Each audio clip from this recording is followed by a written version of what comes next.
Alright, so I played a game recently called The Roottrees Are Dead. This has got to be the most boring game I have enjoyed very much. It's essentially all about random internet searches, reading articles and notes. That's legitimately it, that's the game. Yet it's so strangely compelling. Sadly, I wouldn't say it's without problems, but overall, it's a very interesting approach to the mystery genre. So yeah, the game is about the Roottrees, a family of candy makers who seem to have a strange and long history. The player is tasked with reconstructing the family tree, starting with the three sisters who have died in a plane crash recently, which eventually branches into a whole lot of other Roottrees. I have enjoyed this story. Most importantly, the notes Rollin left. Vast majority of clues come from it, and even the secret part is spoiled there. I've honestly enjoyed the twist, as it's very much on point for the time, and the fact it has had too. Aside from that, there are cool little tidbits like the music career of James or gallivanting shenanigans of Clark. So, pretty much it's about cyberstalking, I suppose. A game of fictional cyberstalking. As someone who did that at one point, I'm not proud to admit that, I guess that explains why it's so compelling. There's also some humor, like the conspiracy theory sites, and at one point the search engine gives up and says that the results aren't just lacking, but are so useless that they can't possibly be useful to anyone, anywhere. A couple of times like that got a chuckle out of me. Oh, and I did enjoy the rolling on down to the city. Although the music in general, which is all free by the way, all that music is okay. However, the second part of the game is a mess.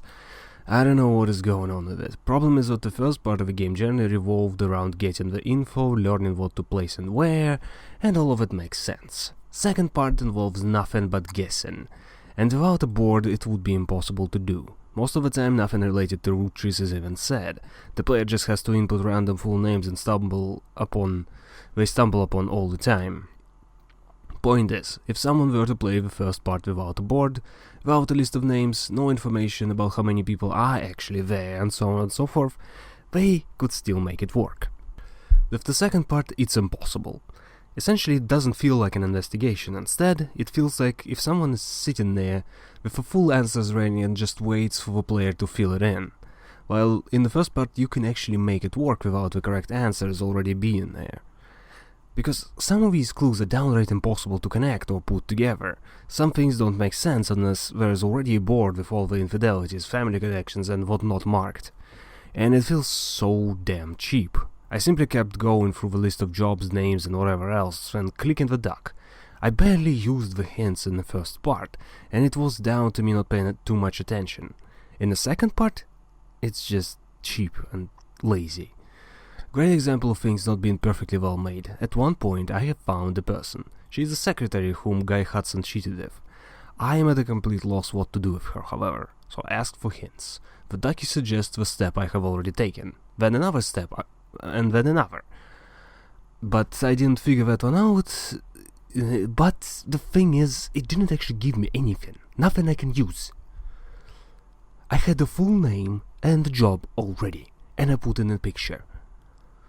So I ask for more hints and it just keeps repeating things. It's like, I already went through these steps. What is missing, ducky? What? Turned out the picture was wrong. It's the one I have placed for another person. But did I get told that? No, it just kept repeating the aforementioned steps. Another example of weirdness, I have never found anything on some people. Simply not a thing. Like the wives of most of the Roottrees, or the job of Elias C. I simply cycled through the list to get it. What hint do I get in the second part? It reminds me of Helen from the first part. I've never heard of a single Helen that entire game. So I click on the next hint, which has zero in common with what preceded it. So I read it and see the commonality and eventually figure it all out, but again, all of this was first of all an optional part, second of all I have never even had any info about. Hell, I've even went back to that first part save. Despite having blank spots in the hint system refuses to tell me anything I might be missing. I literally couldn't physically find any more info unless I cheat. Another example of Ophelia. The hint system tells me that there is a clue toward her last name. Here is the exact quote. He used to insist he married his wife Ophelia as a matter of courtesy and convenience. She wouldn't have to change her last name. I can see what this means now that I have a solution, but looking at the entire game, at all those people not changing names, or changing them back, or even randomly using any of our names, how am I supposed to know that she is simply Williams as well? Just the same as her husband. It literally could be anything written there, it could still technically work. It's like the game expects you to follow this bizarre logic fully and then know and remember all the little tidbits.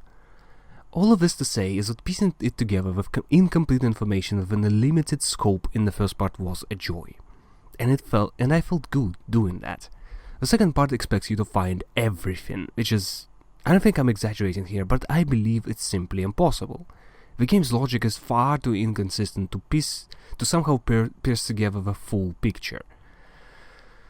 To do this game right, you need multiple solutions, multiple paths toward the same information, more puzzle pieces with optional results. It makes me feel dumb and sucks out any fun I have had in the first part, because that's actually pretty much how the first part worked out for me. I found some clues, but probably missed a whole bunch, yet I was still able to fill out a tree, give or take a few missing pieces.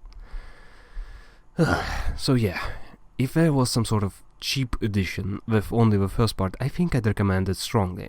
But the full game with Roottreemania is a mess. The second part is just completely unfun. I did want to have more info on some of the characters like Zack, Ernest Jr. or Gwyneth Madsen, but this was not it. Nearly 60-70% of the second part is just piecing together who has Guy Hudson boinked. And I can't imagine a less fun character to follow in that tree. In this root tree. I had to make that pun.